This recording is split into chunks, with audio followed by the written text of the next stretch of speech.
Pode Ser Humano começando aqui na sua telinha ou no seu tocador de áudio, aí que tem vários, Spotify, um monte aí por aí. Você pode estar acompanhando a gente em qualquer lugar, não importa. Onde você estiver acompanhando, já curte, dá aquele coraçãozinho, aquele joinha. Sabe como é, né? Para ajudar a gente aqui a passar informações, conteúdo de muita qualidade sobre gestão de pessoas, gestão humanizada de pessoas nas organizações. Você sabe que a gente sempre tem um convidado muito especial que traz muito conteúdo bacana para você pôr em prática lá no seu dia a dia. Pode Ser Humano é um podcast do grupo do Best Homenagens. Perdão, falei tudo o contrário hoje, mas você já sabe. Então, vou falar de novo para a gente se organizar aqui. Pode Ser Humano é um podcast do Projeto Humanize, iniciativa da Best Homenagens. Se você não conhece ainda, dá um Google aí. Bom, conosco hoje nós temos uma pessoa muito bacana, vocês vão amar.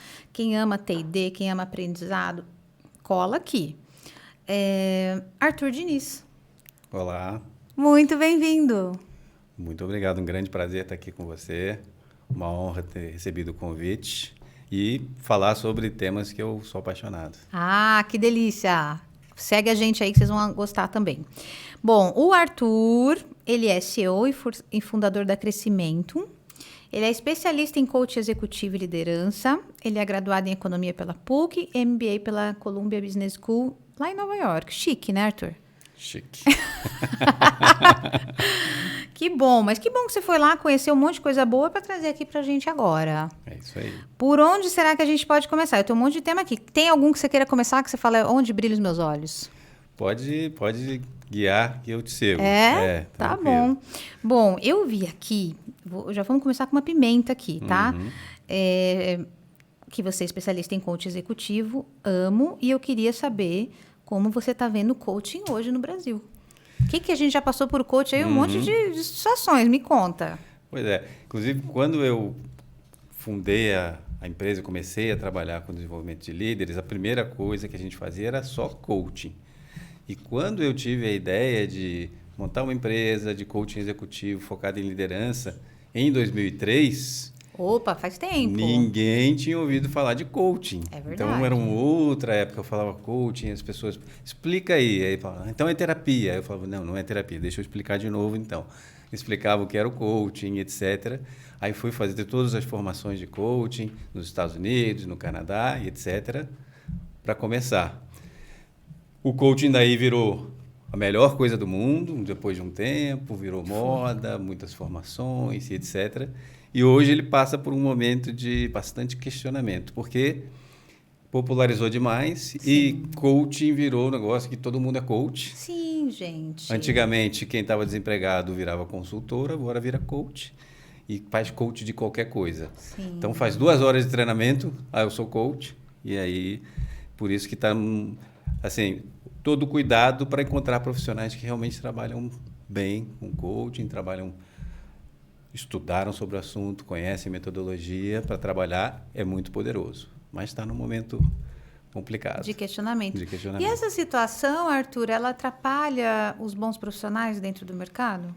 Atrapalha um pouco, mas não atrapalha muito. Atrapalha porque, às vezes, as empresas contratam a gente e falam, olha, vamos contratar vocês para fazer processo de coaching, aqui, mas não pode falar que é coaching.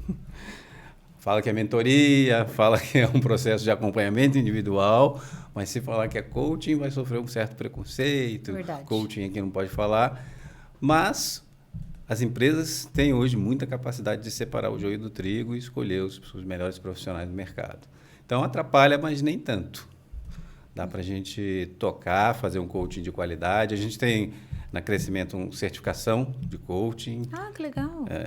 Validada pelo ICF, etc. Ah, ótimo. Então, quem conhece o mercado sabe, por exemplo, que o ICF ele só certifica profissionais de alta qualidade, empresas de qualidade, e sabe onde procurar. O grande problema é que, às vezes, a gente vai em empresas que já passou por lá um coach desses meio não preparados, e aí a gente tem que... Olha, não chama de coaching, porque o último que veio aqui falou que era coaching e fez um monte de besteira. Ai, e aí, como que você faz? Como é que a gente reposiciona o coaching nesses lugares, nas empresas? Trazendo a verdadeira essência do coaching, né? Mas até para vender fica mais difícil, não fica, Arthur? Fica um pouco mais difícil, mas depois que se constrói uma reputação no mercado, a coisa fica um pouco mais tranquila. Então, hoje, no começo, eu falava que fazia coaching, ninguém sabia o que era. Hoje, quando falo a crescimento, as pessoas já sabem que é uma referência. Então, eles já perguntam por que o coaching está assim, por que o coaching não está assim, e de que forma que a gente faz, o que separar, como escolher. Então, depois que a crescimento começou a ser vista como uma referência no assunto, ficou muito mais fácil. Ficou mais fácil. Muito raramente confundem a gente com um profissional mal preparado. E eu, por exemplo, como RH da empresa, como é que eu, que talvez não conheça profundamente a metodologia do coaching, vamos imaginar assim, como que eu consigo separar o bom profissional do profissional ruim? Ou, né, que não se preparou adequadamente para estar fazendo aquilo? Eu acho que a maneira mais simples, sem ter que aprofundar no conhecimento da pessoa, é saber que tipo de certificação que ela fez, se ela é referendada ou não, e aí dar uma mergulhada e consultar profissionais do mercado que já tiveram trabalhos com coaches, etc., para ver, olha, esse coach é referendado. Se tiver, por exemplo, o ICF por trás, você pode entender que já tem um carimbo. Um carimbo. Porque o que acontece é que alguns fizeram o próprio carimbo. Então, você tem associações que certificam somente o curso que é da própria associação que ela vende. Então, E diz, não, sou certificado pela... Sim. E aí vai. Então, mas se você consultar 3 ou 4 profissionais top de mercado, conhecedores... E a outra coisa é, não busque o preço mais barato. Né? Se você buscar o mais barato, você vai ter o serviço compatível. Entendi. Tá bom. Busque referências também com empresas que já compraram o serviço. Sim. E aí você vai achar... Mas então o coaching é algo transformador mesmo? O coaching sério? O coaching sério é muito transformador e eu vejo ele hoje como um complemento perfeito para o treinamento. Eu acho que os dois são um casamento que não deveria andar muito separado. Os dois são transformadores, mas quando você junta, faz o treinamento e depois o coaching faz o acompanhamento da implementação de tudo que foi visto no treinamento, aí o coaching é muito mais poderoso. Entendi. Aí porque ele traz o poder de... Né? Você vai no treinamento, às vezes você aprende coisas fantásticas e diz, vou implementar tudo. E chega na segunda-feira, sim, gente. tudo atropela e aí esquece. O coach vai te ajudar a rever os conceitos, vai te ajudar a traçar planos de ação, vai te ajudar a colocar em prática. E aí ele vira uma ferramenta muito poderosa. Entendi, porque o treinamento, até a absorção normalmente dos treinamentos, elas não são tão altas, né, Arthur? Quando a gente pensa, vai numa palestra, sei lá, você sai de lá com 20% de absorção, né, de uma palestra. E mesmo que a gente saia com esse gás, e você falou uma coisa muito importante, sai com gás, fala, nossa, vou mudar tudo segunda-feira. Só que chega segunda-feira, tem um e-mail bomba aqui, tem um não sei o que lá ali. Então, a gente precisa ter a noção que o treinamento por si só ele não vai resolver os nossos problemas. A gente precisa ter um processo de continuidade depois, é isso? Isso. Daqui não vai resolver. Tem gente que sai do treinamento e realmente implementa as coisas. Agora, o coach pode ajudar muito, especialmente... Assim, a gente dá treinamentos de liderança. Se eu tiver um coach especializado em liderança depois, ele pode ajudar, inclusive, com a correta utilização das ferramentas que você foram aprendeu aprendidas lá no treinamento. Então, ele passa a ser não só fazer perguntas e usar uma metodologia do processo de coaching aberto, mas também ajudar mesmo como utilizar a ferramenta, ajudar o profissional a definir qual é o seu ponto de desenvolvimento, e não um ponto de desenvolvimento de qualquer líder genérico. Quando você vai no treinamento, eu estou dando treinamento para 40 pessoas que estão na turma com você. Claro, sim. E aí, às vezes o meu não é o mesmo que o seu, né? O coach vai afunilar para você e vai te ajudar a traçar um plano seu de desenvolvimento. E hoje o coaching a gente tem utilizado muito em conjunto com a mentoria, sem separar mais. Então, você pode ser um coach e mentor ao mesmo tempo, aí fica mais poderoso ainda. Entendi, porque o coach, na verdade, se a gente puder separar os dois, o mentor, ele meio que orienta para onde você deve ir. Isso. E o coach... O coach ajuda você a encontrar o seu caminho. Você perceber o seu caminho. Eu posso ser coach, e muitas vezes sou, de pessoas que trabalham, presidentes de empresas, que sabem muito mais do que eu sobre aquele caminho, que eu não posso nem dar opinião. Sim, tá certo. E posso ser eficaz. Mas só posso ser mentor se eu tiver algum tipo de experiência que eu vou passar. Naquele lugar. Naquele assunto, naquele caminho, naquela experiência, ou naquela carreira, aí eu posso ser o mentor. Então, quando o coach pode ser coach e mentor ao mesmo tempo, Aí é o potencializa. pacote dos sonhos para o cliente, porque o cliente muitas vezes busca um coach que sabe tudo, mas ele fala, se você está buscando um coach, não precisa saber tudo, mas se você está buscando um coach que também vá servir como mentor, aí você busca o pacote completo. Entendi, tá certo. A gente perdeu um pouco, né, do respeito do coaching, na verdade, né? E ele ainda é uma ferramenta fantástica, mesmo depois dessa confusão toda que a gente passou. Ainda é uma Mas agora ferramenta acho que está fantástica. separando um pouco o joio do trigo, não tá? Eu acho que está, o mercado está caminhando para isso. E é isso, passa, esses processos passam. A própria programação neurolinguística passou pelo mesmo processo. Verdade. Durante um tempo era ótimo, depois virou todo mundo enganador, porque todo mundo fazia e pessoas usavam de formas distintas, até que hoje aqueles que utilizam conhecem o poder e sabem como utilizar, quando utilizar e que profissionais são sérios ou não. Entendi, tá certo. Agora, falando em treinamento, né? Bom, conta pra gente mais o que a Crescimento faz. Ok.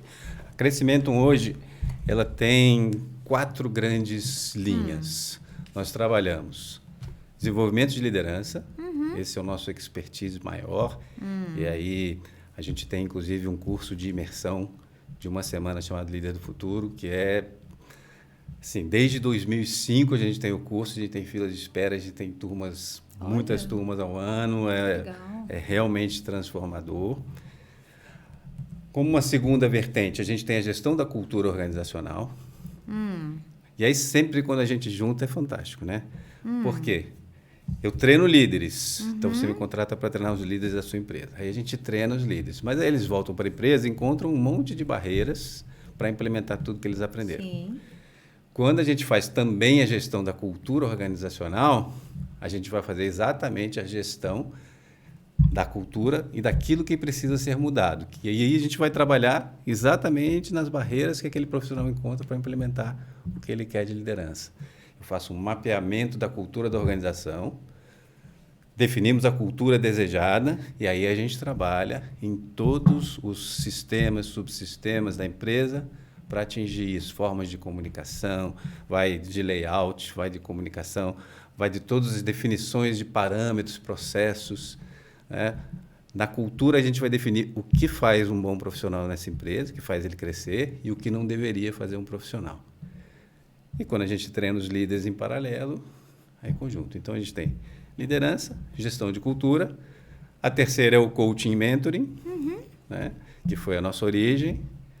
E o mentoring agora está bombando, então talvez esteja numa fase que o coaching esteve há alguns anos atrás. Hoje, o nosso sócio responsável por mentoria não consegue mais nem atender todos os pedidos, porque ele está treinando mentores internos, está montando programas de formação de mentoria internos, então a gente faz tudo isso dentro dessa terceira linha. Só interno? Vocês fazem formação de mentoria só interno? A gente tem um curso aberto também de formação de legal. mentores. Legal. Mas o que mais tem demandado hoje são as empresas. Elas vão fazer o aberto para conhecer e depois, agora vamos fazer a formação para todos os meus líderes. Entendi. E isso está crescendo. Está crescendo. Muito, exponencialmente. Olha. E a quarta vertente, treinamento de vendas, treinamento comercial. Aí é onde entra, inclusive, a Posiciona, que a gente estava conversando antes. Sim. A Crescimento comprou a Posiciona, que era uma empresa especializada em treinamento de vendas. A gente tinha muitos clientes que pediam para Crescimento treinamento de vendas, mas a gente não gosta de vender o que a gente não é muito bom. Vocês não são especialistas, não gente eram, né? Não éramos especialistas. Aí vocês perceberam essa deficiência, né? Mas os clientes ficavam pedindo, mas você não treina? Pô, a gente não está preparado para dar no mesmo nível que a gente estava em liderança. Aí buscamos a melhor empresa, focada somente em treinamento comercial, e juntou, que é a nossa quarta linha aí de serviço que a gente presta. Legal. Quando você falou agora há pouco, né, que mentoring está crescendo de uma forma exponencial, o RH é uma área que vislumbra bons negócios. Você entende isso ainda? Nós estamos ainda em crescimento, tem muito lugar para crescer ainda. empreendedores, gente que está assistindo a gente na área de recursos humanos, você acha que ainda tem muito caminho pela frente? Tá um cenário muito positivo? Como que você está entendendo? Para o profissional de recursos humanos em si? Para negócios de recursos humanos, consultoria, empresas de recursos humanos, para prestação de serviços. Sim, as empresas de alto nível de prestação de serviços de recursos humanos têm muita demanda e hoje o que tem que acontecer é esse profissional tem que estar sempre se atualizando, sempre à frente do mercado, mas o espaço é enorme, assim, não vejo pouco espaço para isso, não. Vejo bastante espaço e a Crescimento, muitas vezes analisa se isso não seria a nossa quinta linha de serviços, seria prestar serviços de recursos humanos para as empresas, de consultoria de recursos humanos. Entendi. Vejo um espaço enorme. Quando você diz uma empresa de alto desempenho, o que é uma empresa de alto desempenho? Uma empresa de alto desempenho é aquela que atinge os seus resultados e tem uma cultura saudável ao mesmo tempo. Então, hoje eu vinculo as duas coisas. Não basta ter resultados financeiros fantásticos, mas também uma cultura saudável que vai tornar esses resultados sustentáveis. Tá certo. A gente tem até na nossa missão que a gente quer ajudar a tornar as empresas mais sustentáveis e humanas. Sim. E o sustentável não é só no questão de sustentabilidade, mas também que o lucro é sustentável pelo longo prazo, porque ele não é feito massacrando as pessoas, e sim cuidando das pessoas. Sem dúvida. Aliás, esse podcast é muito baseado nisso, Arthur. Assim, práticas de gestão de pessoas humanizadas. A gente tem entendido que o grande caminho para a sustentabilidade de empresas, para perpetuar negócio, é como você trata as pessoas dentro da sua casa. E você falou uma coisa de cultura, né? E realmente é um serviço que precisa ser feito junto mesmo, porque muitas vezes você vai fazer, você mesmo contou, o profissional faz treinamento de liderança, chega lá e não consegue aplicar. Exato. Porque não dá, porque a cultura não permite, né? Então, esse trabalho de cultura está sendo, eu tenho visto muita mudança, eu não sei se foi no seu perfil, que você é método Barrett. A gente usa o Barrett. Barrett, né? Tem a formação do método Barrett e de cultura por propósito, não é isso? Isso, exatamente. Isso.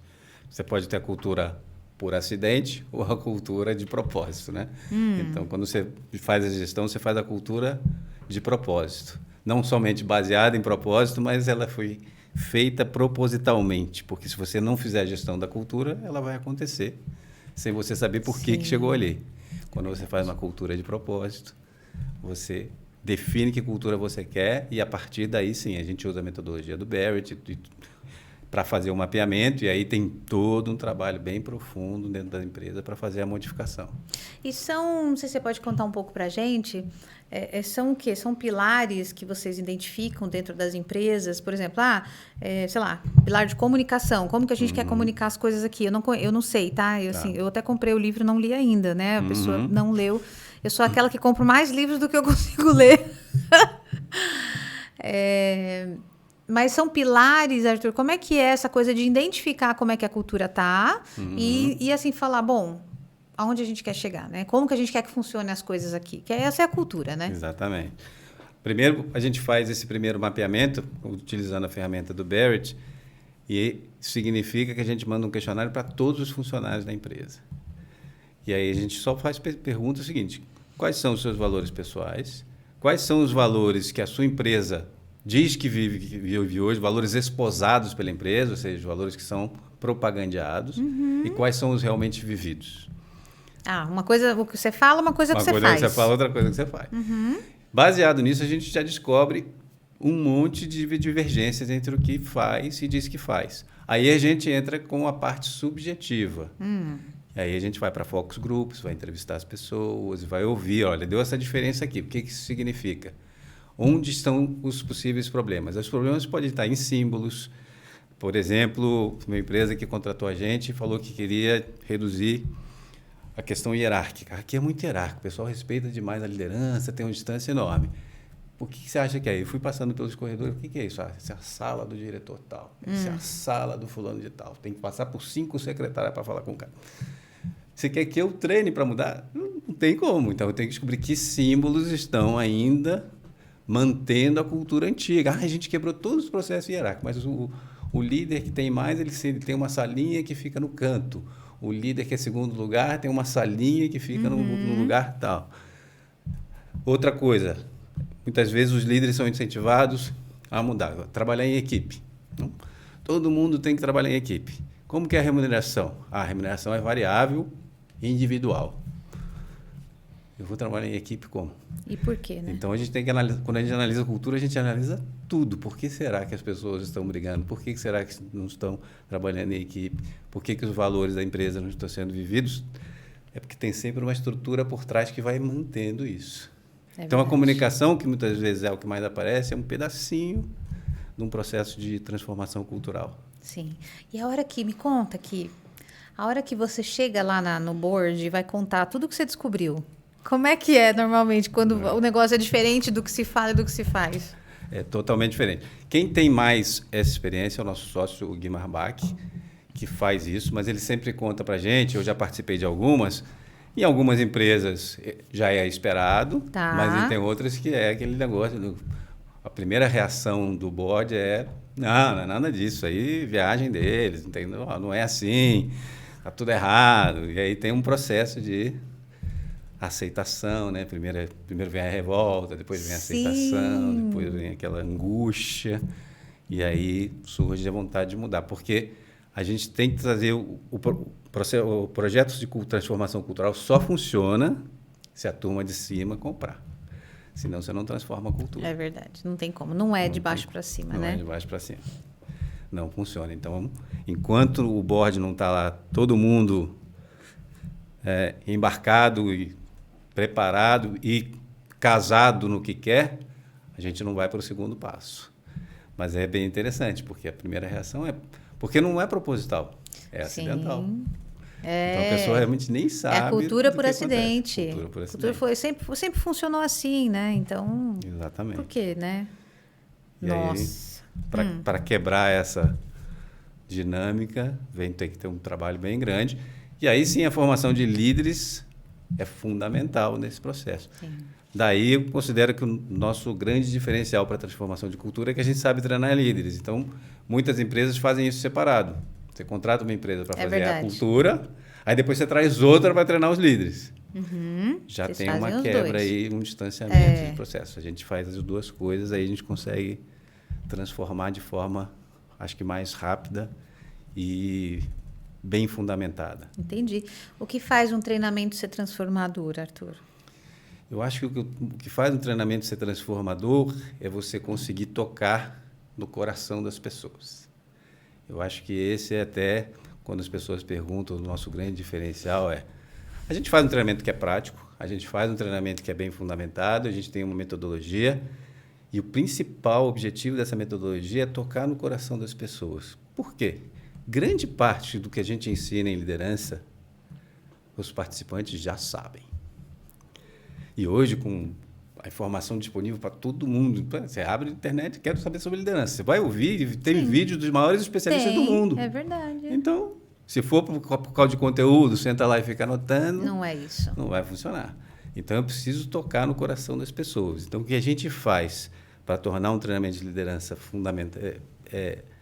potente é, primeiro, tocar o coração das pessoas. Depois que ele seja prático. Então, o que a gente cria, o que a gente faz na Crescimento, a gente cria uma simulação organizacional,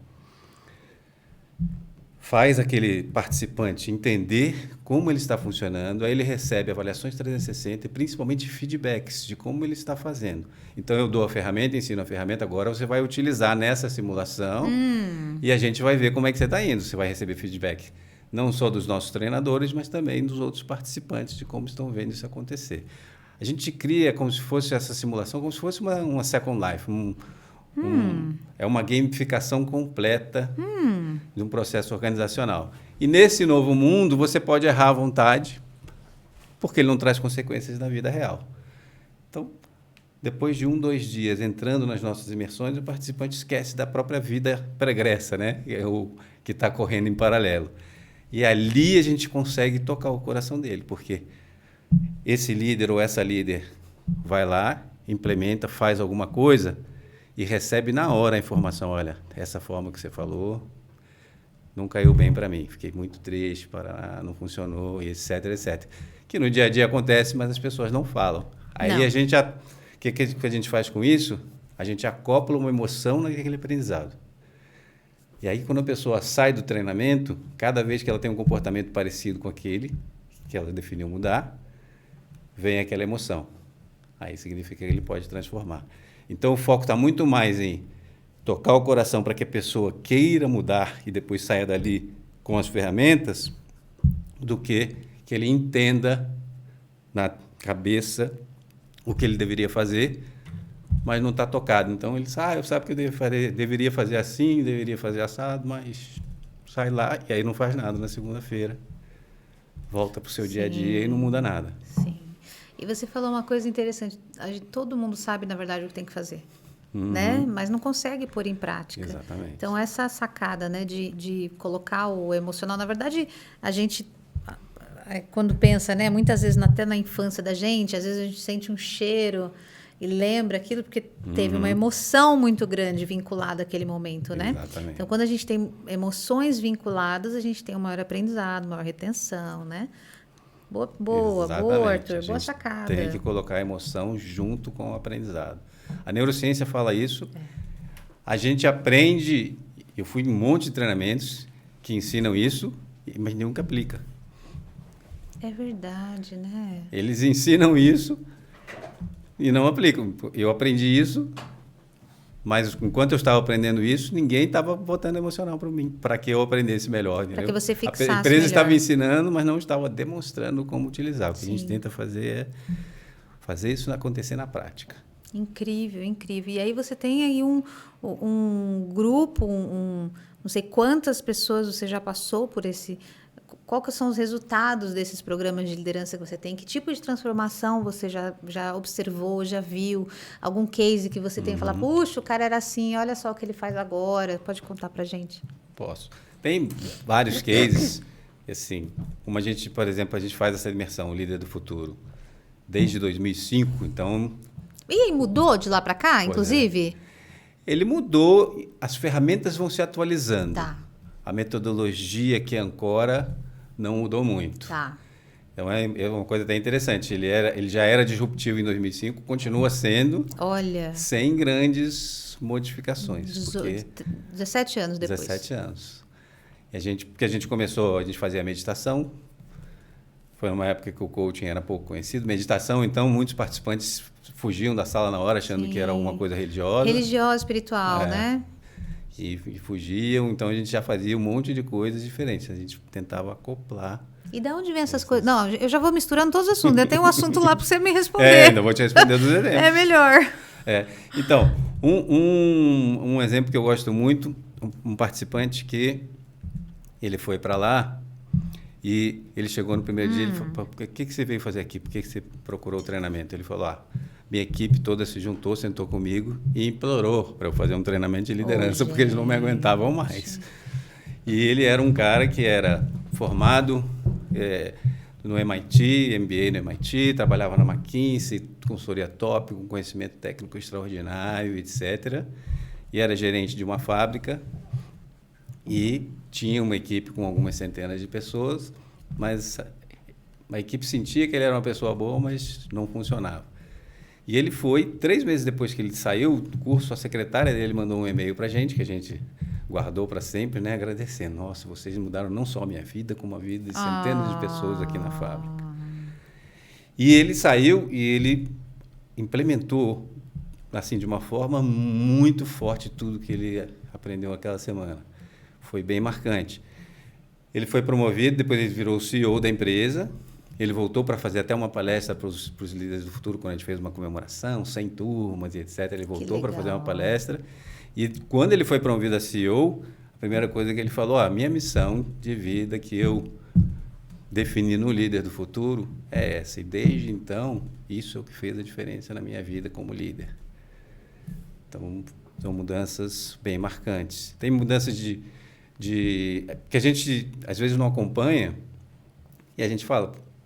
Não sei, não tenho a menor ideia do que aconteceu com as pessoas. Aí as pessoas voltam. Então, acho que uns 3 anos atrás voltou uma executiva que voltou para o curso e a gente nunca mais tinha ouvido falar dela. E ela voltou e falou, posso dar um depoimento? Pode, está fechando a turma, dá um depoimento. Ela falou, não, Quando eu vim para o Líder do Futuro, eu estava quase me separando, eu estava com problemas de saúde e estava quase certeza que eu ia me separar e não conseguia ser promovido na empresa, estava mal, tinha recebido um feedback de que eu estava próxima de ser demitida. Eu saí daqui, refiz meu casamento, resolvemos ter filhos, consegui ser promovida, consegui várias vezes ser promovida e virei maratonista. Chegou lá, eu não fazia um exercício, era sedentária e virou maratonista, ou seja, transformação assim, bem completa em todos os nichos. Pai que sai de lá, dá o primeiro banho no filho, porque a gente faz uma abordagem bem integral. A gente dá a ferramenta de liderança, mas a gente fala também quem você quer ser, né? Qual o seu legado? E legado não somente corporativo, mas o legado que você quer deixar no mundo. E a gente deixa legado todos os dias, não é só quando morre, né? Então, você sai de uma empresa, você sai de um treinamento, você deixa lá o seu legado. Qual é o legado que você quer deixar? Todos os dias hoje para a sua comunidade, para o seu país, para a sua família. Então, a gente cutuca isso e, com isso, a gente provoca transformações bastante duradouras. E como a gente começou em 2005, a gente sabe que não é aquele negócio de vou mudar, começa a mudar e depois para, né? São transformações que duram a vida inteira. E como é para você receber esses feedbacks para vocês lá da Crescimento? Eu acho que é o nosso alimento número 1, né? Assim, quando a gente ouve esses feedbacks, e muitas vezes a gente até tem que levar o nosso pessoal que trabalha na retaguarda para ir assistir isso, para ir ouvir o que está acontecendo, porque eles fazem parte dessa transformação. Então, quando a gente ouve esse feedback, é o que nos dá alimento para isso. Hoje a gente está levando esse programa de treinamento Líder do Futuro para a Europa. Semana passada eu estava lá em Portugal, fazendo a primeira turma aberta do treinamento em Portugal. Então, para a gente é bem realizador. Que incrível. Por que vocês formam líderes?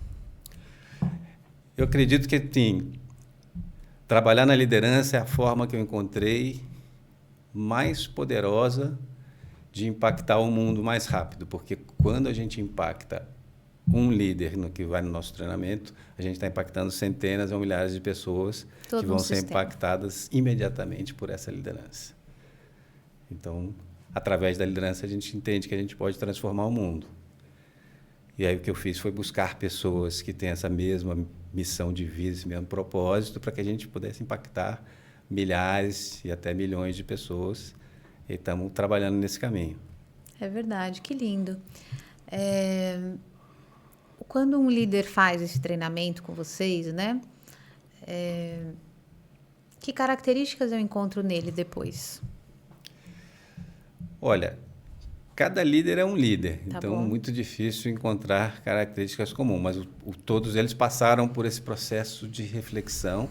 Então, todos, digamos, têm um propósito e tem uma sementinha plantada, né, de cuidar das pessoas, de não agir mais atropelando as pessoas ou de criar toxicidade nas suas relações, etc. Mas cada um é de um jeito, porque cada um sai, inclusive, com objetivos distintos. Tem líderes que chegam lá, o objetivo é ser mais amoroso. Tem líderes que saem de lá, o objetivo é ser mais assertivo. E poder falar a verdade para as pessoas, porque o que impede essa pessoa de crescer é a falta de assertividade, de se impor um pouco mais, de falar para as pessoas onde precisam melhorar, etc. Então, cada líder sai de lá com uma distinção. Mas o que a gente tenta fazer somos líderes do futuro, significa que queremos transformar o mundo num mundo melhor, e o que tem em comum é cuidar das pessoas, ter essas ferramentas, esse olhar para o ser humano diferente. Entendi, tá certo. Você fica falando, eu fico viajando assim, achando um propósito incrível assim de vocês, porque é muito mais do que é muito mais do que o trabalho, né? É muito mais do que o lado profissional, né? Eu tô entendendo que o objetivo, o propósito de vocês está muito em transformar um ser humano mesmo. Exatamente.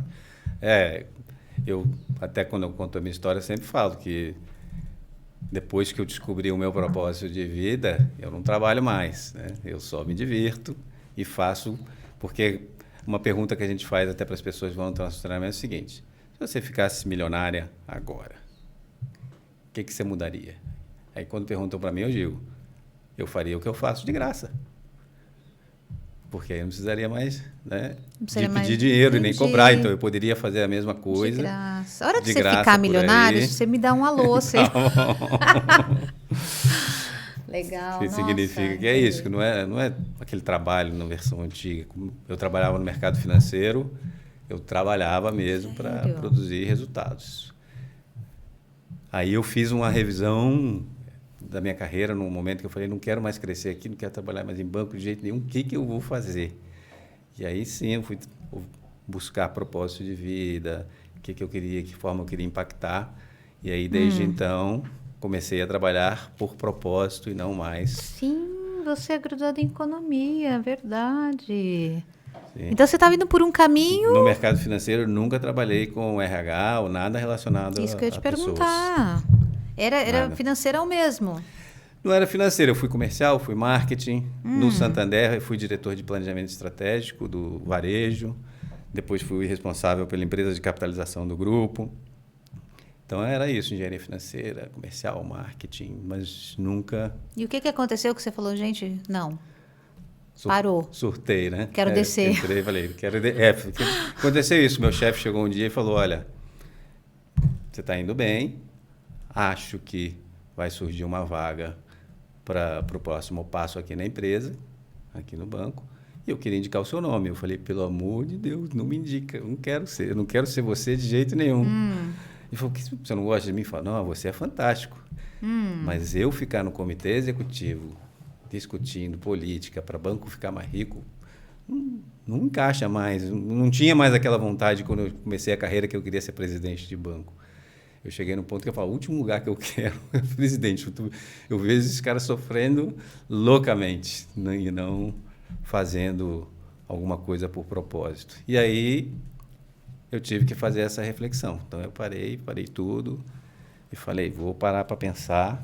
Fiz cursos aí de expansão de consciência, programação neurolinguística, tudo que eu não tinha feito antes, eu Quando fui foi fazer. isso? Que ano? Isso foi entre 2000 e 2003. Então já tem 20 anos que você está na área. 19 anos, eu fundei a Crescimento em 2003. Você me falou que você passou por um processo de descobrir o seu propósito. E aí eu fiquei pensando aqui, né? Por exemplo, tem muita gente que está no banco e é feliz no banco. Sim. Tem muita gente que está no banco e não é feliz no banco. Como é que a gente consegue ajudar as pessoas que estão assistindo a descobrir eu não sei, é muito difícil isso, de descobrir um propósito. Eu sei que precisa de um mergulho muito profundo internamente, de autoconhecimento, inclusive, mas tem algum caminho que a pessoa possa começar a caminhar? Porque às vezes, o que eu penso, né, Arthur? Às vezes a gente romantiza essa coisa do propósito. Eu queria trazer ela para um lado mais prático. Por que romantiza? Porque às vezes tem um pessoal, sei lá, na produção de algum lugar, na massa aqui da operação, né, na base da pirâmide, fala, gente, pelo amor de Deus, propósito, eu tenho que pagar minhas contas. Né? Então, tem essa turma, tem a turma que já consegue fazer mais escolha. Propósito é para todo mundo, não é para todo mundo? Me ajude. Eu acho que propósito é para todo mundo, mas, como você bem colocou, tem hierarquia das necessidades. Se a minha necessidade é buscar sobrevivência, que é a primeira, inclusive quando a gente faz a pirâmide do Barrett, dessa metodologia de cultura que a gente usa, tem os níveis de necessidade. E o primeiro é sobrevivência. Se eu estou em sobreviver, eu não quero saber de propósito, de não sei o quê, eu quero sobreviver e alimentar minha família. Tá. Mas aí você consegue fazer isso, aí você consegue começar uma carreira. Aí você chega um ponto que o propósito pode começar a fazer diferença. Mas muitas vezes é porque as pessoas não refletiram, porque quando eu vou nas empresas ajudá-las a refletirem sobre o propósito do que aquela empresa faz e essa pessoa tem participação, isso se resolve em muitos casos. Então eu vou para empresas que têm missões riquíssimas, que fazem... Se uma empresa existe é porque ela tem uma causa, um propósito de existir, senão ela está resolvendo algum problema.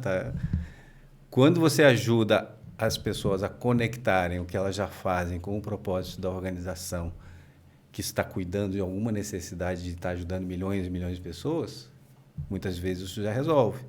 A outra coisa é o meu propósito, definir quem eu sou. Isso não significa que o meu trabalho tem que estar 100% conectado com isso. Mas o meu propósito pode ser ajudar as pessoas no dia a dia. E eu, como líder, não importa o que minha empresa faz, eu posso viver o meu propósito ali, sendo um líder que toca as pessoas, que cuida das pessoas, que faz essa diferença.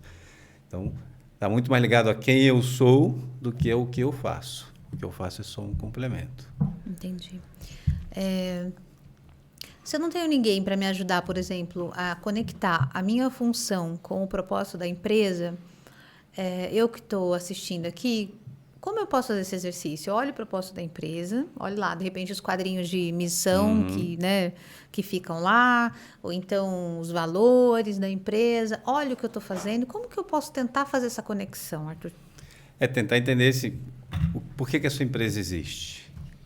O que ela faz para as pessoas. Uma empresa que ajuda a comunicar pessoas no mundo, é uma empresa que ajuda a... Pode ser uma empresa de imóveis, por exemplo, ajuda as pessoas a viverem bem, em harmonia com sua vida. Cada empresa tem uma conexão.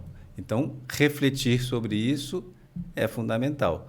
Claro, é sempre mais fácil com ajuda. Eu fui fazer cursos, sim. Eu fui fazer coaching como cliente, né? Eu fui fazer um monte de reflexões. Mas é reflexão. Às vezes é rápida e às vezes demora. Mas o mais interessante é isso. Eu aprendi com um dos primeiros profissionais que me ajudou. Ele falou, fez 3, 4 perguntas e falou, agora escreve.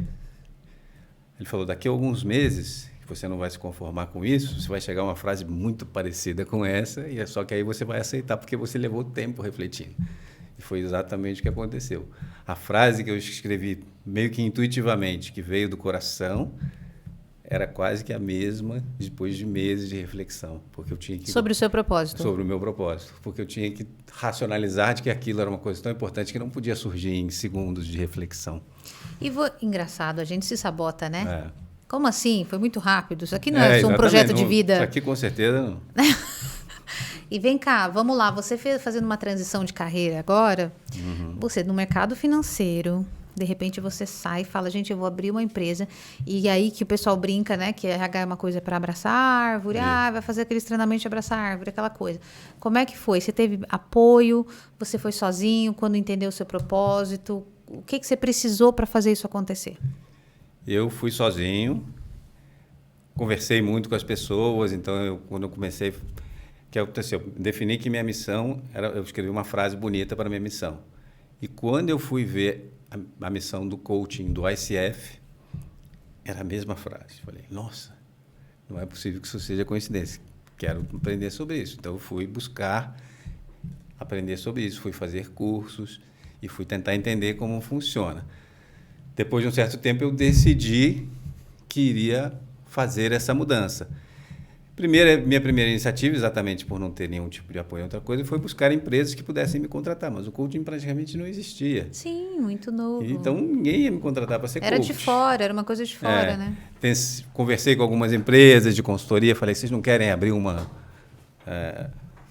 se fosse uma unidade de negócio de coaching, eu posso começar e tal, não fechou. Então, eu comecei na sala da minha casa e fiquei primeiro 10 meses fazendo cursos, estudando o máximo possível, montando, e depois comecei a receber pessoas na sala da minha casa, no início pro bono, só para aprender a fazer, depois comecei a cobrar um pouquinho, depois dali eu aluguei uma salinha pequenininha, e diversos momentos eu tinha um pesadelo que era pesadelo mesmo, que eu acordava várias noites. Era eu voltando a pedir emprego no mercado financeiro. Nossa. Porque eu falava, nossa, se eu não fechar mais um cliente mês que vem, não paga aqui. E esse é o medo de muita gente que faz transição de carreira, né, Arthur? Esse era o pesadelo. Mas aí, uma das coisas que eu passei a acreditar é de que o universo contribui, que a coisa aparece na hora certa, sempre foi acontecendo, um milagre após o outro. Foram aparecendo, foram acontecendo e foi fluindo até o ponto de a empresa crescer e etc. E eu poder voltar até um bom padrão de vida. Porque na época que eu fiz, eu vendi apartamento, fui para um apartamento menor, vendi o carro, fiz toda uma redução de padrão. Depois de um tempo trabalhando com coach, eu cheguei à conclusão, cara, a última coisa que eu vou fazer é voltar. Eu não preciso voltar para o meu padrão financeiro anterior, porque eu prefiro estar, sim, com uma vida mais simples, mas fazendo o que eu gosto e transformando a vida das pessoas. Então, se eu conseguir sobreviver por aqui, eu vou ficando. Mas aí os milagres foram acontecendo. E depois que aconteceu a primeira turma do Líder do Futuro e a gente começou a crescer, isso deixou de ser uma preocupação. Eu falei, o dinheiro virou uma consequência e não mais eu encontrar um trabalho para ganhar dinheiro. E sim, uma consequência de fazer aquilo que eu queria fazer. Incrível.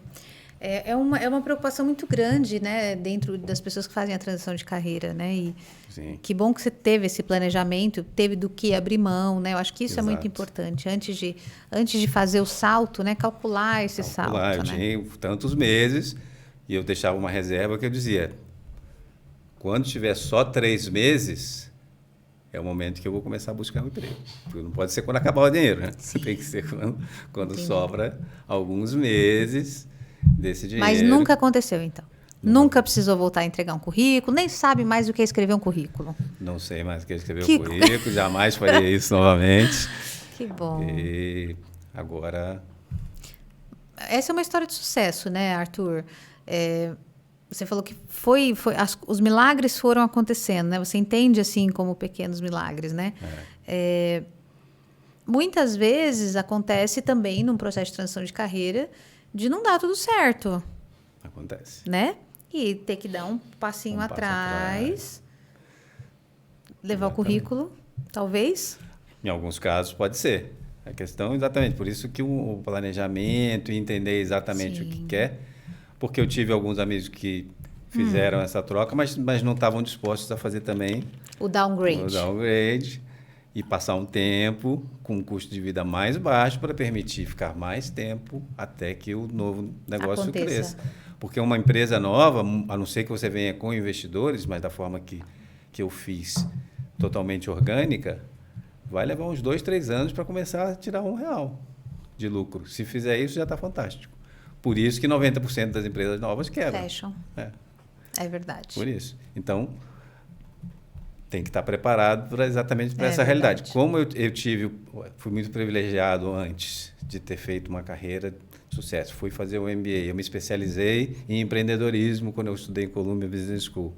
Então, eu sabia fazer as contas, o planejamento, conversei com as pessoas antes de fazer. Então, foi bem cuidadoso para ter certeza.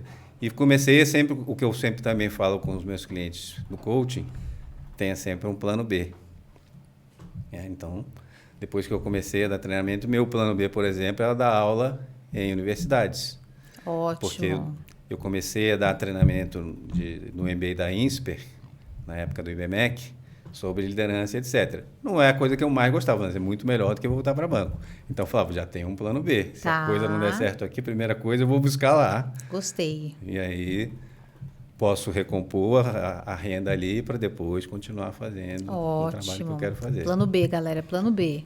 Bom, me fala, já que você treina um monte de líderes, tem uma questão que está muito em discussão ultimamente. Eu vi um artigo...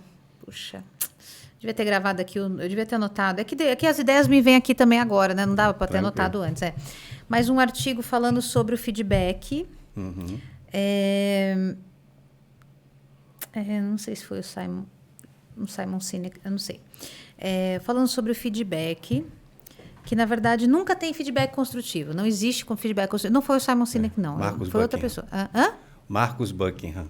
Mentira, é ele mesmo, gente. A gente combinou, estava tudo aqui combinado, alinhado, não foi mesmo, Arthur? Foi ele. Saiu essa semana? Saiu, acho que umas 2 semanas. Isso! Que o feedback nunca é construtivo. Agora, você leu o mesmo artigo que eu. O que você acha sobre isso? Você que está treinando líderes faz um tempão. Se isso é verdade mesmo, né? O que ele está achando. Se não... Se ainda faz sentido dar feedback, como é que se dá o feedback de um jeito que não seja tão destrutivo? Porque é um horror, né? As pessoas morrem de medo do feedback.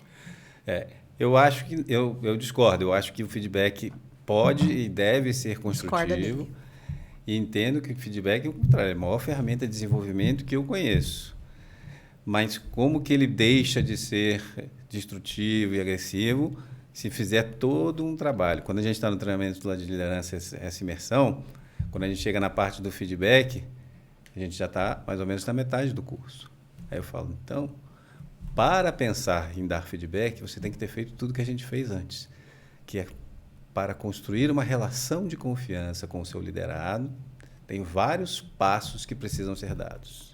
Desde um compartilhamento da sua história de vida, dos seus valores, contar o que é importante para você, ouvir do liderado, da liderada, as mesmas coisas, linha do tempo que a gente faz, contando passo a passo, construir a relação.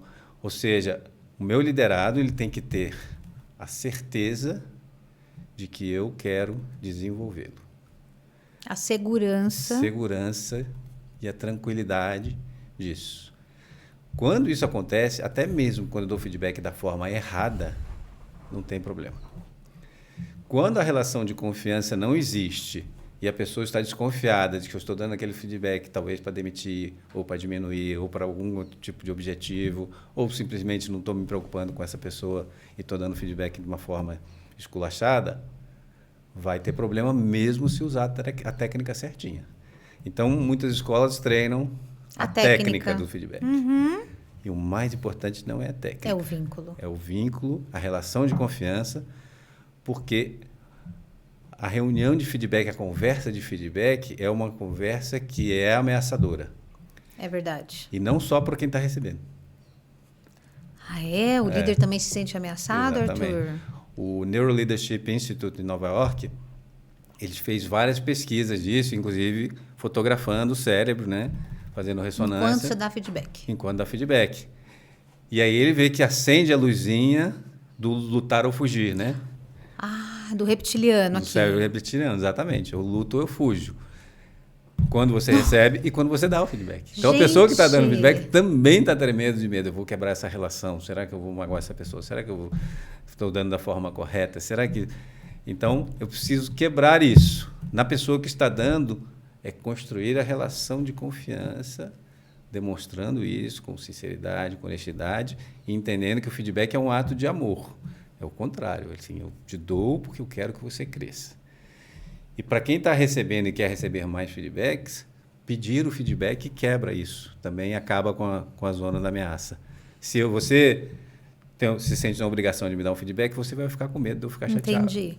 Mas se eu te pedir e te pedir da forma correta, eu quebrei isso. Eu falo, por favor, me diz como eu posso fazer melhor da próxima vez. Eu não quero saber se eu fui bem, se eu fui mal. Né? Eu quero evoluir. O que eu posso fazer diferente que me tornaria melhor naquilo que eu faço? Você pode me ajudar?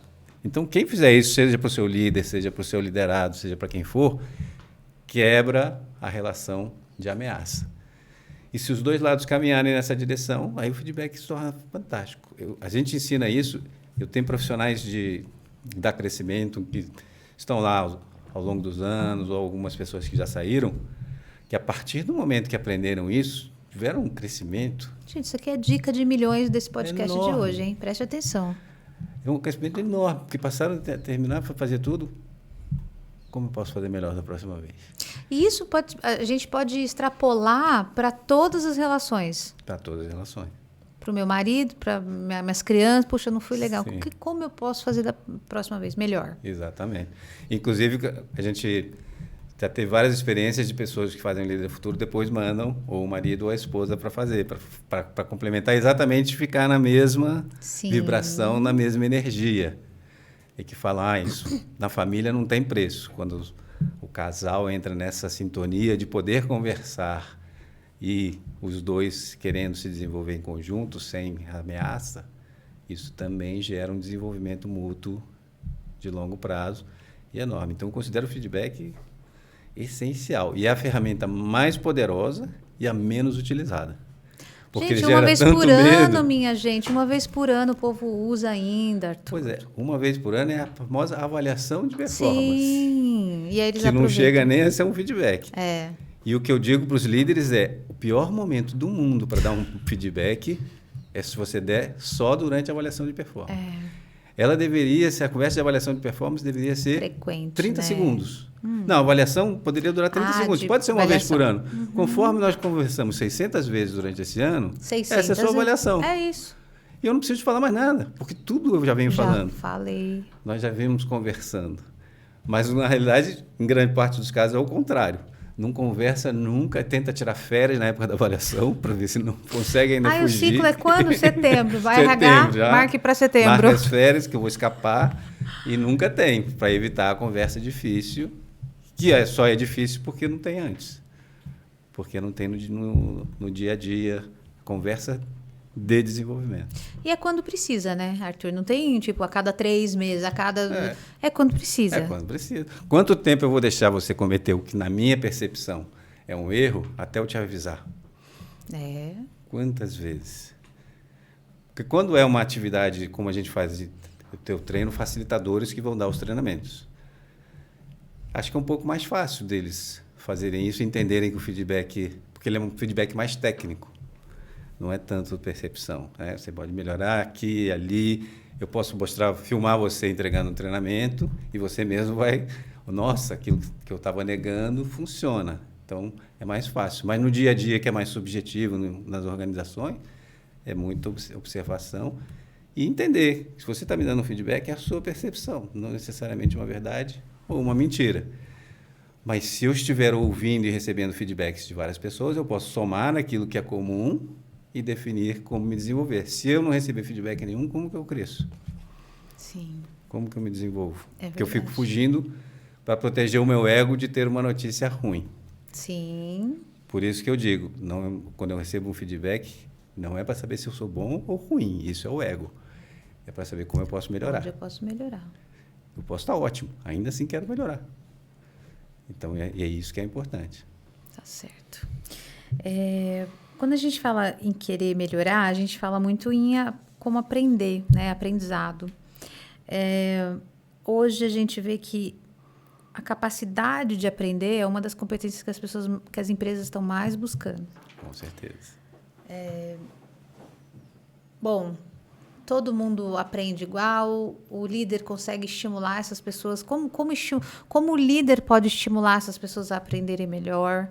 Tem esse caminho para as pessoas, para a gente ajudar as pessoas que estão escutando?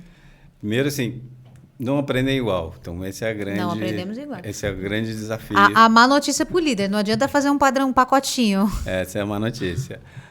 A boa é que liderar também é uma coisa que é individual. Não posso liderar todo mundo aos pacotes. E todo mundo vai ter que aprender assim. Então, eu tenho que entender como as pessoas aprendem para ajudá-las a encontrar esse caminho.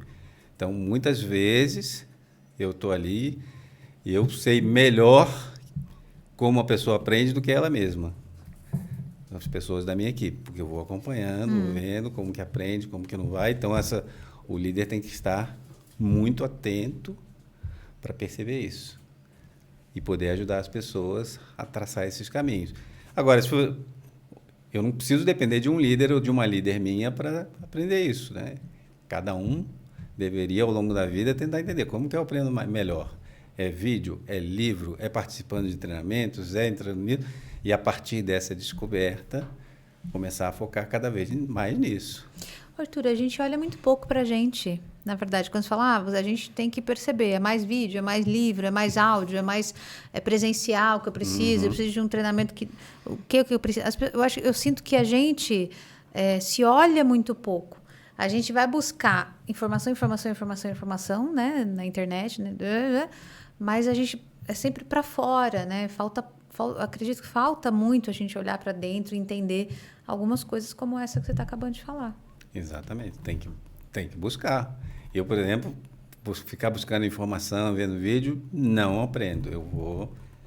Eu prefiro estar num treinamento e lá dentro, preferencialmente de imersão. Eu vi, por exemplo, até a diferença entre fazer um treinamento aos fins de semana, um fim de semana por mês, e fazer o mesmo treinamento uma semana de imersão. Para mim, o treinamento de imersão funciona muito mais. E para outras pessoas que fizeram junto comigo, o parcelado era essencial, porque permitia experimentar nos intervalos e testar e etc. Bom, A aprendizagem, né, Arthur, é uma competência, como a gente acabou de falar, mais requerida hoje. Então, a gente precisa estar aprendendo. Então, até a era de eu sei tudo, da expertise, tem que começar a cair para entender. Você não sabe, você precisa estar em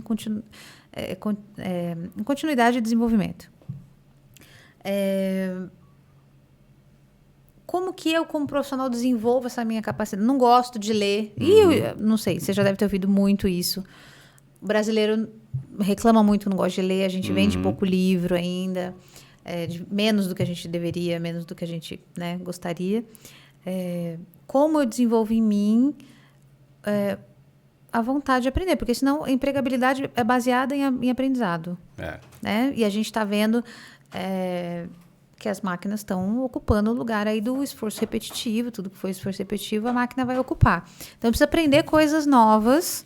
Então, para eu conseguir ser empregável. É isso aí. Como é que eu desenvolvo isso? Olha, a vontade de não fazer.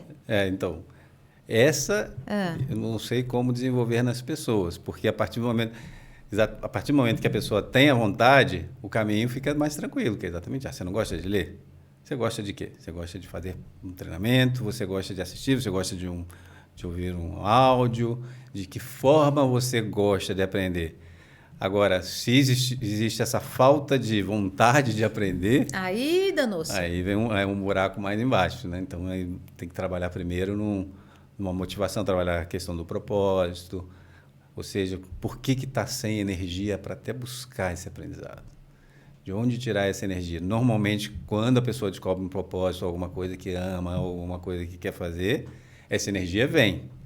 Então, normalmente, quando eu vejo a pessoa não quer aprender ali naquele trabalho, não quer aprender ali naquele trabalho, falo sobre as paixões dessa pessoa. Aquilo ali, isso eu gasto horas. Aprendo que é uma loucura, porque está conectado com a paixão, com a emoção e etc. Então, procurar esses caminhos. E agora, tem uma coisa que eu recomendo para qualquer pessoa que queira aumentar a sua capacidade de aprender de qualquer forma, que é a prática da meditação. Aí sim, eu estava lendo até a frase hoje de um líder espiritual dizendo que 1 hora de meditação vale mais do que ler 1000 livros. Sério? Eu vi uma vez ele chama Kelvin, ele ensina meditação, respiração e tal, e ele falou que tem estudos que mostram que quem faz a meditação... Está na época do vestibular. Deixa eu só ver se eu consigo lembrar exatamente como ele falou. Então, na época do vestibular, quem faz meditação 15 minutos tem absorção... Ai, gente, como é que é? Peraí. Quem não faz meditação, precisa estudar 2 horas aquele conteúdo. Quem faz, parece que é 15 minutos. É uma coisa assim... É absurda. É maluco. E o que acontece com a meditação, então, que ajuda a gente, o Arthur? A meditação transforma o cérebro. Quando fazem quimicamente? Fotografia do cérebro de quem medita e de quem não medita é diferente. Quimicamente, hoje, todos os hospitais do mundo, por exemplo, trabalham com a meditação como forma de cura ou prevenção de doenças. Sério? Ela reduz pressão arterial, ela muda a frequência cardíaca. É mais eficaz a prática da meditação, por exemplo, do que remédio para depressão e para ansiedade, só que sem efeitos colaterais. Então, ela muda totalmente a química do cérebro. E aí torna as pessoas mais inteligentes, não somente de forma cognitiva, mas também mais inteligentes emocionalmente, aprendem mais rápido, e é aquilo que e essa questão que você colocou é isso, da produtividade. Então, é melhor eu estou lá de manhã, ficar meditando 1 hora e depois resolver um problema em 30 minutos, do que ficar 3 horas tentando resolver um problema. Sim. E essa prática constante muda. Então, o cérebro, por exemplo, de uma pessoa que medita constantemente de 50 anos, ele vai ser equivalente a uma que não medita de 80. Ela praticamente rejuvenesce você. Gente, então é uma fórmula da juventude esse negócio de É uma fórmula da juventude, sem dúvida. dúvida. É químico, é comprovado cientificamente. A gente não está falando aqui coisa da nossa cabeça, espiritual, nada. Nada disso. falando coisas comprovadas cientificamente, pesquisas feitas por Harvard, por hospitais. O Einstein tem um trabalho enorme sobre meditação. E você ensina isso para liderança? A gente ensina isso para liderança desde 2005. Olha, vanguarda. E o Arthur, quanto tempo de meditação por dia? Então, eu costumo dizer o seguinte: 15, 20 minutos Depende por do seu dia. cargo, né? Depende... Se você está no board, você precisa ficar ali umas 2 horas, tá? É quase isso. 15, 20 minutos por dia É. vai ter efeitos fantásticos na sua vida. A não ser que você tenha a vida muito atribulada, não tem tempo para nada. Aí você tem que meditar pelo menos 1 hora. Ou 2. Entendi. Sério? Para dar essa E você vê líder baixada. 1 hora meditando dessa Tem turma gente aí? que medita 1 hora, tem gente que medita mais, tem gente que medita menos, mas 20 minutos por dia é aquele basicão que vai fazer como se fosse uma manutenção, como se fosse você estivesse tomando o seu remédio para pressão alta, ou para o coração, ou para alguma coisa. Se fizer os 20 minutos, você já substituiu e resolveu. Quem gosta de se aprofundar, aí os impactos são enormes. Vale a pena Entendi. mergulhar. E vem cá, a meditação que você está dizendo é aquela que a gente tem que tentar esvaziar a mente? Porque se for essa, gente... Se for essa, Brasil, eu não sei se vai ser possível. É possível. É essa mesmo?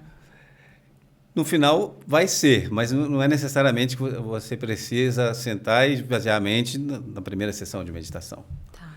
Mas você vai praticar todos os dias. E se você tiver...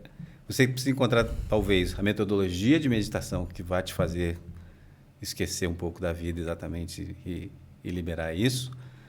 Mas, por exemplo, quando eu estou conduzindo uma meditação, eu vou te passar alguns comandos de respiração. Para você cumprir tudo aquilo que eu estou te pedindo... Você só tem que estar concentrado naquilo. Senão você não vai fazer. E aí é treino. O problema é que as pessoas desistem com 1 semana. Aí 1 semana eu não consegui. Estou há 20 dias e não consegui. Aí eu falo, não. Continua. Depois que você treinar 3 meses, todos os dias, e me disser que não conseguiu, aí eu acredito. Mas até durante o processo já tem os benefícios. Independente de você não esvaziar a mente, você... Só de você passar 15 minutos por dia respirando... Respirando, né? Consciência da respiração. Já deu um benefício enorme. Entendi. Não vai te fazer perder nada. E ao longo do tempo, isso vai. Mas quando eu fui começar a meditar, também eu tinha acabado de sair de vida executiva, etc. Aí disseram para mim que era ficar olhando para uma vela. Eu ficava horas olhando para a vela e falava, nada, não deu certo. Vai queimar o quarto e não vai funcionar.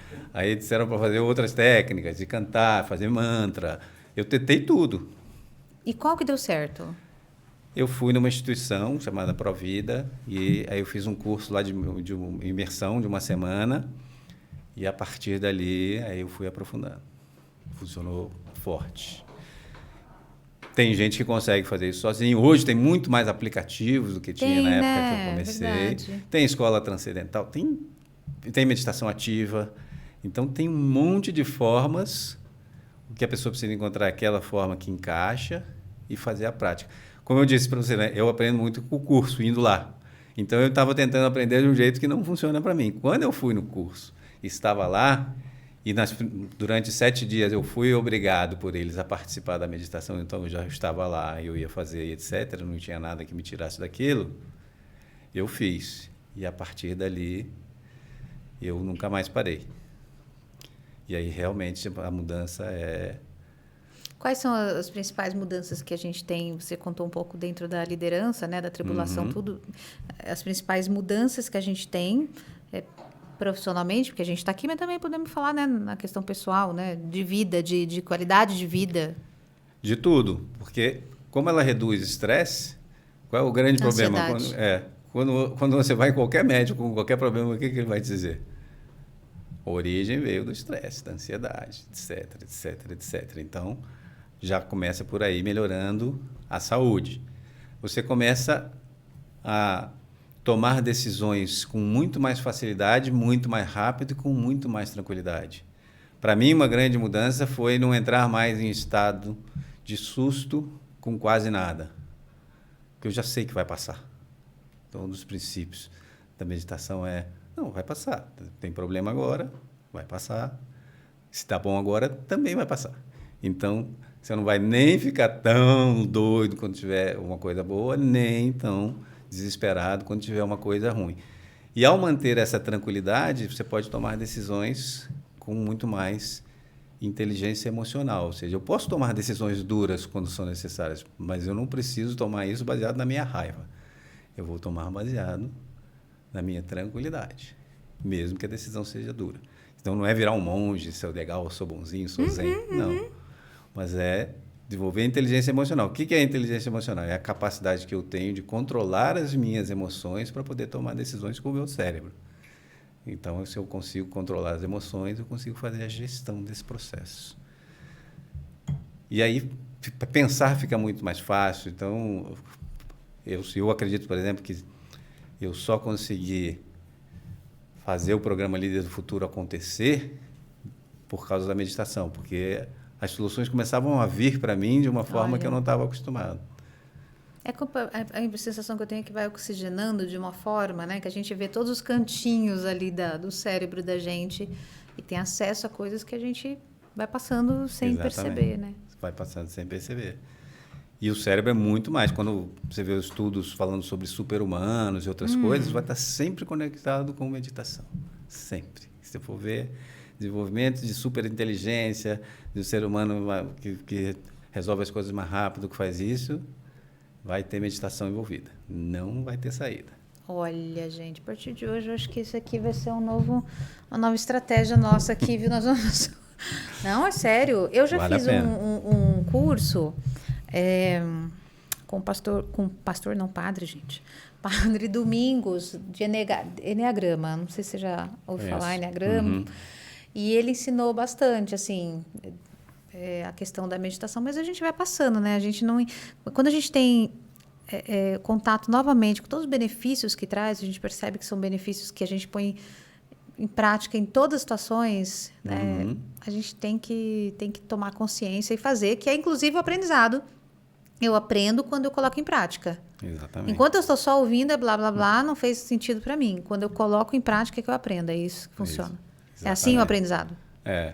E a meditação, uma das formas até que eu falo para os participantes, porque eu sei que dos aprendizados que a gente ensina durante o treinamento, é o que menos pessoas implementam.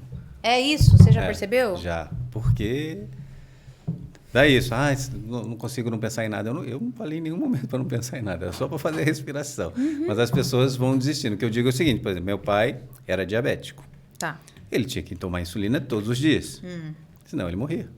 Sim. Então, eu tenho um problema de ansiedade altíssima. Eu preciso meditar todos os dias, senão eu vou ficar doente. É um remédio. Então, não é opcional. No começo, então, eu usava isso como... Hoje já é prazer, mas no começo eu usava isso como uma história para eu mesmo não deixar de praticar. É um remédio. Se eu deixar de tomar um remédio, eu vou ficar doente. Quando o médico me passa um remédio e diz, se você não tomar esse remédio, sua doença vai piorar... Você toma, né? Então, meu remédio de 15, 20 minutos por dia, é a meditação. Tenho que tomar. É a meditação. Então é isso, gente. Olha só, meditação é engraçado, é uma coisa tão simples. E quando é simples, a gente não quer fazer, já percebi isso. Parece. E é aquele negócio que o resultado não está tão conectado entre quando você faz e quando você tem o benefício. Então, você começa a praticar meditação agora... E vai praticando durante 1, 2 meses. Não vai mudar nada na sua vida. Não é imediato. Tipo assim, meditei hoje eu não sinto ou se tiver, normalmente não vai ser tão rápido. E se tiver algum benefício, vai ser tão sutil que talvez você não perceba. Daqui a alguns meses, quando você lembrar, você fala, nossa, mudou isso, mudou aquilo. Aí você percebeu. Mas aí talvez você tenha até parado de meditar. É verdade. Porque não está conectado. Grande parte dos problemas que as pessoas têm está exatamente por essa desconexão entre o quando eu faço e o quando eu tenho a consequência. A mesma coisa vai para exercício físico. Se você deixar de praticar exercícios físicos hoje, daqui 3 semanas nada mudou na sua vida. É verdade. Mas se você ficar 6 meses sem fazer, você vai ter um problemão. Mas você não conecta, porque parei de fazer exercício, já tem 1 mês, nada aconteceu, continua aqui tudo igual. Então não deve ser tão importante. Essa do exercício físico fica aqui para o nosso pessoal... Tá? Que eu acho que é importante. Tem uma senhora ali, ó. Essa do exercício físico foi direto para ela, aqui da produção, viu, Brasil? Porque... Mas é verdade. É a desconexão entre quando eu faço e quando eu tenho o benefício, ou quando eu faço e quando eu tenho a punição por não fazer. Essa desconexão faz que, às vezes, isso não é tão consciente nem racional, mas é mais ou menos como a gente vai fazendo. Não fiz nada hoje, qual o problema? Continuei raciocinando igual, não tive problema nenhum. E aí, quando vê, já está 1 ano sedentário e tal. Mesma coisa com a meditação. Eu pratico todo dia, mas se eu deixar de praticar agora, vou passar uns 2, 3 meses e não vou perceber nada. Entendi. Só daqui 4, 5 meses. Aí Aí você eu já começa não a sentir conecto que foi por isso. que foi por isso. Eu acho que foi por qualquer outra coisa. Vai ter acontecido tanta coisa na minha vida, eu vou pensar, foi por isso. Já não estou pensando mais tão bem. Tive uma doença por causa disso. E, foi porque deu um problema no trabalho, por isso que eu entrei em depressão, por isso que aconteceu. Então, eu vou começar a justificar com coisas que estão próximas do evento. E não com... A causa raiz. A causa raiz, que eu deixei de fazer a meditação um tempo e agora isso vai... Vou fazer minha pressão arterial voltar a subir.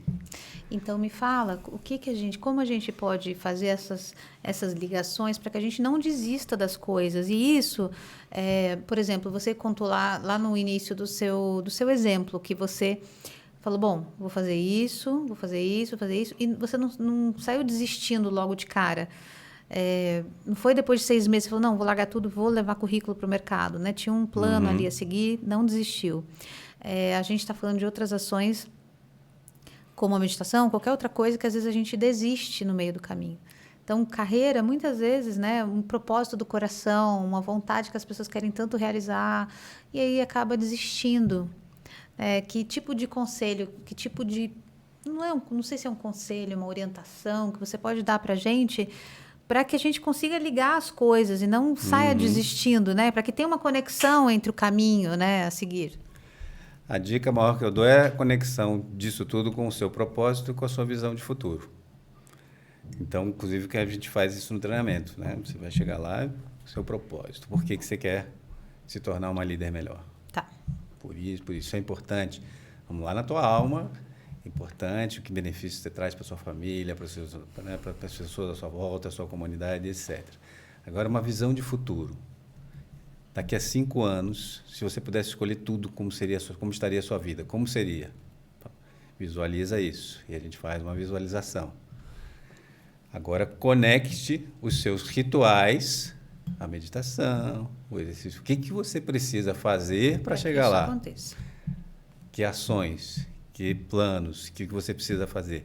Se eles estiverem conectados com esse propósito, com essa visão, que são realmente importantes e fundamentais para você, a chance de você parar no meio é muito menor. Principalmente o que a gente diz, usando a meditação é mais fácil. Visualiza o seu futuro desejado todos os dias por 10 minutos. Não vai largar. Quem fizer esses rituais vai sentir. Entre em conexão com o seu propósito todos os dias e no final do dia você reflete o que eu fiz que estava congruente com o meu propósito, quem eu quero ser, e o que eu fiz que estava incongruente. E aí começa.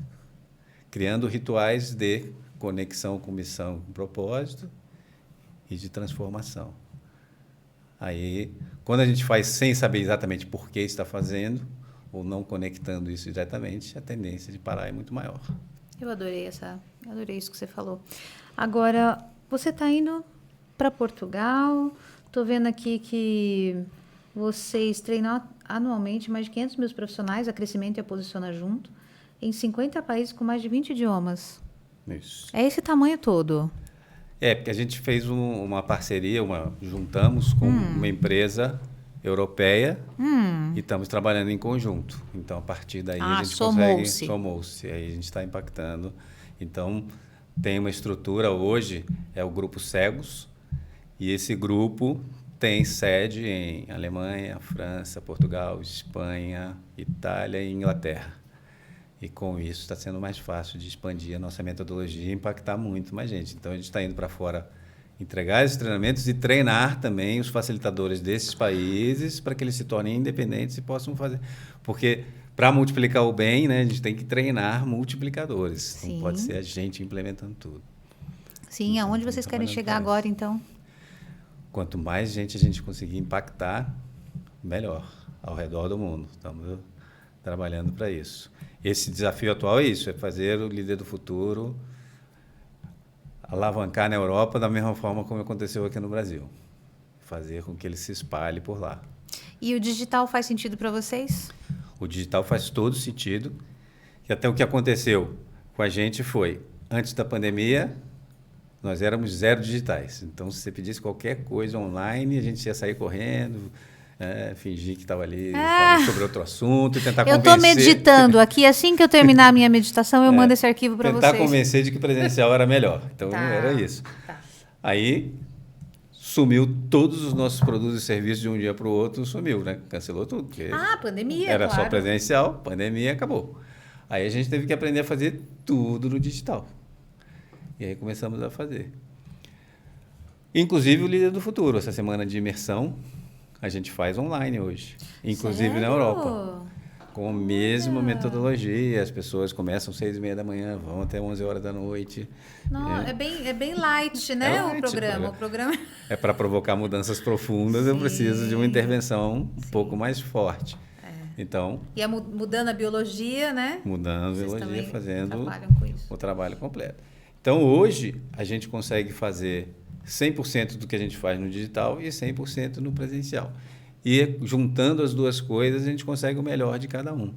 Então, para fazer, às vezes, um treinamento de 1 hora, de 2 horas, às vezes até de um dia, ou treinamentos que vão ser modulares, o digital pode fazer muito mais sentido. Porque, imagina, tem pessoas de todas as partes do país que vão se juntar, não faz sentido toda a logística para se juntar. Sim. Mas você vai fazer um programa de, às vezes, 5, 6 dias seguidos, poder dar um abraço nas pessoas que estão fazendo juntos pode fazer muita diferença. É verdade. Então, o digital e o presencial se complementam e se somam. E também está relacionado com a forma que as pessoas gostam e aprendem. Tem gente que no digital vai lá, adora, fantástico, ainda fica com a família, não perde nenhum minuto com a família e está lá. Tem gente que precisa estar no presencial. Oferecendo as duas formas, a gente atende a todo mundo. Perfeito. Arthur, a gente falou sobre um monte de coisa. O que faltou a gente falar? Olha, essa é a pergunta mais difícil. Não sei se a gente não falou sobre alguma coisa. Alguma coisa que você queira contar pra gente? Ou cobrimos tudo que a gente tinha para falar? Eu acho que cobrimos tudo. É? Tá bom. Acho que foi uma das vezes que eu falei mais. Falou mais, Arthur? Uma das conversas mais longas e produtivas que eu tive. Ah, que bom, que bom. A gente fica muito bom. feliz. A gente fica muito feliz. Esse é o grande objetivo. Tentar tirar de vocês que vêm aqui, os convidados, o melhor, a nata, esse conteúdo, para que a gente que está escutando, para o pessoal que está escutando, RH, liderança, empresas, profissionais como qualquer um de nós, estão escutando e podendo aplicar isso na vida, né? Como você falou, deu dicas incríveis aí que a gente pode fazer essas conexões que você falou agora no final. A meditação, que é uma coisa comprovada cientificamente, não é balela, gente, né? O Arthur contou aqui pra gente artigos da Harvard, de um monte de lugar. Trazer esse propósito incrível que, assim, leva a liderança para outro patamar, né? Que é líder de gente, né? Líder do futuro é líder de gente. É líder de gente. E gente diferente. Então, como tratar essas pessoas diferentes, né? E tem um treinamento incrível que ainda bem que está sendo ampliado aí para outros lugares. Sorte desses países que vão receber, né? Sorte das empresas que já participaram. Quem não participou ainda, fica o convite para entrar lá no site de vocês. Crescimentum. Crescimentum com u e m de maria.com.br. Ótimo. Adorei. Também vou lá passear. Tem o Arthur nas redes sociais. A gente vai pôr aqui embaixo também. A gente põe esse site. Okay. Põe o seu LinkedIn. Põe o LinkedIn, Arthur Diniz. E Instagram, a mesma coisa, @Arthur Diniz. Vai estar lá. Legal. Muito obrigada, Arthur. Muito obrigada pelo seu tempo. Muito obrigada pelo seu conteúdo, por estar aqui com a gente. A gente ficou bem feliz. Foi um grande prazer, maravilhoso. Até esqueci que estavam filmando aqui. A gente esquece, a gente fica aqui em flow, a gente esquece. Bom, pessoal, muito obrigada. Se você curtiu esse conteúdo, curte aqui, dá um joinha pra gente, ajuda muito o canal, tá bom? Se você não se inscreveu ainda, faça isso já, tá bom? Um beijo e até a próxima. Tchau, tchau.